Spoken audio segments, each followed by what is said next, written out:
ఓం శ్రీకృష్ణ పరబ్రహ్మణే నమః. శ్రీ గురుభ్యో నమః. శ్రీమాత్రే నమః. శ్రీ గణేశాయ నమః.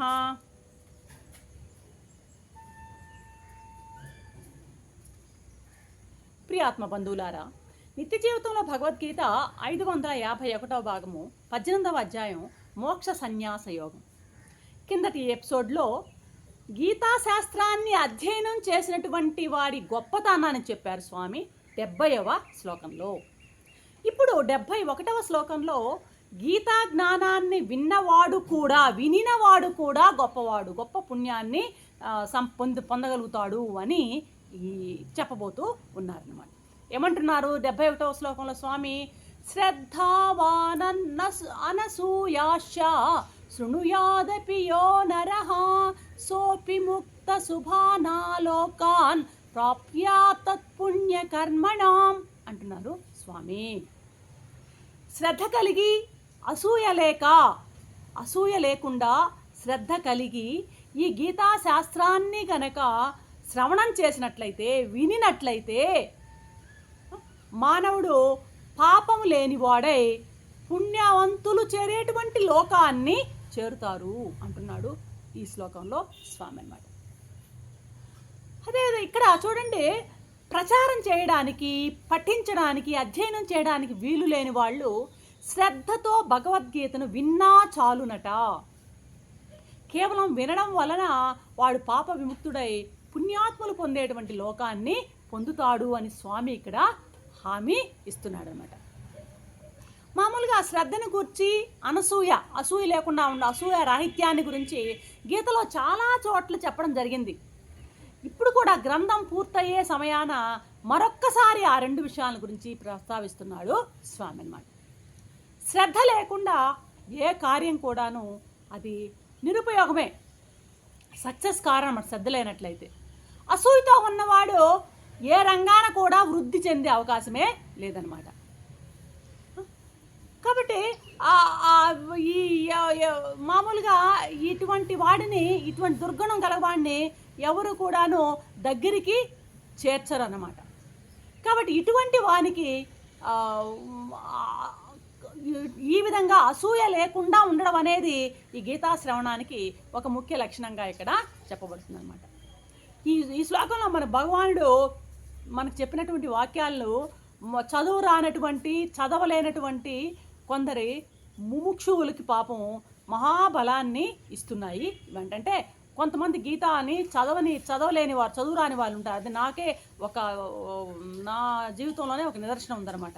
ఒకసారి మేము ట్రైన్లో ప్రయాణం చేసేటప్పుడు ఒక వెండర్, ఒక ఆమె ఏదో చిన్నవి వెలగ పండ్లు అవి అమ్ముకునేటువంటి ఆవిడ మేము మాట్లాడుకునే మాటలు వింటూ దగ్గరకు వచ్చి రోజు వింటూ ఉండేదన్నమాట. వింటూ తనకి ఆ భగవద్గీత మన ఆసక్తి, కాకపోతే ఆవిడకి చదవను రాదన్నమాట. ఇక ఆమె పాపం నా ముందు ఆ సంశయాన్ని చెప్పినప్పుడు నేను ఒక భగవద్గీత కాపీనిచ్చి, ఎవరైనా ఊరిలో చదవగలిగిన వాళ్ళు ఉంటే చదివి భావం చెప్తుంటారు, విను అంటే ఆవిడ దాన్ని పట్టుకుని అదే సాధనగా ముందుకి సాగిందనమాట. ఇలా నేను చదవలేను అనేటువంటి వాళ్ళకు కూడాను ఈ స్వామి చెప్పేటువంటి మాటలు చాలా బలాన్ని ఇస్తూ ఉన్నాయన్నమాట. కాబట్టి మీకు విద్య లేదే, మరి మీరు ఎలా పారాయణ చేస్తారు అన్నదానికి మాకు విద్య లేదు అనేటువంటి ఆ భావానికి కానీ, మేము ఎలా పారాయణ చేయాలి అన్నటువంటి సంశయానికి కానీ, మాకు ఎలా పుణ్యం కలుగుతుంది అన్నటువంటి వాళ్ళకు ఉన్నటువంటి ఆ సంశయాన్ని తీర్చే విధంగా స్వామి ఇక్కడ మనకి హామీ ఇస్తున్నారు అన్నమాట. కాబట్టి భక్తి శ్రద్ధలు ఉన్నట్లయితే దుర్గుణాలు లేకుండా భక్తి శ్రద్ధలు కలిగినటువంటి అట్టివారు ఇతరులు చదవడం వల్ల, ఇతరులు చెప్పినటువంటి ఆ గీతా అర్థాన్ని చక్కగా శ్రవణం చేసినట్లయితే అటు వాళ్ళు మహాపుణ్యాన్ని సంపాదించుకుంటారు అని భగవానుడు ఇక్కడ చెప్తున్నాడు అనమాట. గీతను వినేటువంటి వాళ్ళకి కలిగేటువంటి పుణ్యం చెప్పనలవి కాదు అంటుంది గీతా మహత్యం కూడా అన్నమాట. చదవటం రాకపోయినా కనీసం విన్నా సరే ఎంతో పాపం నశిస్తుంది. కాబట్టి వినడం అన్నది ఇక్కడ చాలా ముఖ్యమైన విషయంగా స్వామి మనకి ఇక్కడ చెప్తున్నాడు అనమాట.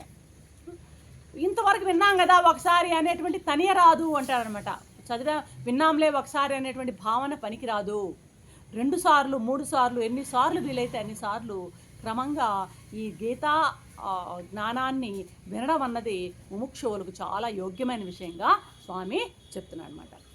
స్వామి చెప్తున్నాడు, గీతలు దొరికినన్ని పుస్తకాలు కొనుక్కోవాలి మనం. గీతల మీద రకరకాల వ్యాఖ్యానాలు ఉంటాయి, మనకు అర్థమయ్యేవి ఉంటాయి, కొంచెం బాగా స్టాండర్డ్ ఉన్నవి, రకరకాల పెద్ద పెద్ద పండితులు రాసినవి రకరకాల వ్యాఖ్యానాలు ఉంటాయి. వీలైనన్ని వ్యాఖ్యానాలు మన దగ్గర ఉంటే ఒక్కొక్కసారి ఆ గీత అధ్యయనం చేసేటప్పుడు మనకి కొత్త కొత్త భావాలు, కొత్త కొత్త బోధ మనకి అందులోంచి సారం పొరల పొరలుగా మనం గ్రహించవచ్చు అనమాట. కాబట్టి గీతా పుస్తకాలను దానం ఇవ్వడం కూడా ఒక మంచి పద్ధతి అని మనం ఈ సందర్భంగా గుర్తు చేసుకుందాం. వినిన కొద్దీ చదివిన కొద్దీ కాబట్టి వింత వింత అభిప్రాయాలు వస్తాయన్నమాట. గీత ఒకసారి చదివి మళ్ళీ రెండోసారి చదివినప్పుడు దానికి ఇంకొంచెం లోతైనటువంటి అర్థం మనకి వెల్లడవుతూ ఉంటుందన్నమాట. కాబట్టి అంచేత గీతని పఠించడానికి వీలు లేకపోయినా సరే వినినా కూడా గొప్ప పుణ్యం వస్తుందని స్వామి హామీ ఇస్తున్నందువల్ల ఈ విధంగా మనం పాటించి గీతా జ్ఞానాన్ని కనుక శ్రవణం బాగా చేసినట్లయితే అది సంసార సముద్రాన్ని దాటించే నావలాగా మనకి పనిచేసి మనం తరింప చేస్తుంది. కాబట్టి గీతా శ్రవణాన్ని కొనసాగిద్దాం. మరొకసారి మళ్ళీ ఇంకొకసారి గీతని వరుసగా మనం శ్రవణం చేయడానికి ప్రయత్నిద్దాం. రేపటి ఎపిసోడ్లో మరొక అంశంతో మీ ముందుంటాను. అంతవరకు సెలవు. సర్వం శ్రీకృష్ణ చరణారవిందార్పణం. ఓం శాంతి శాంతి శాంతి.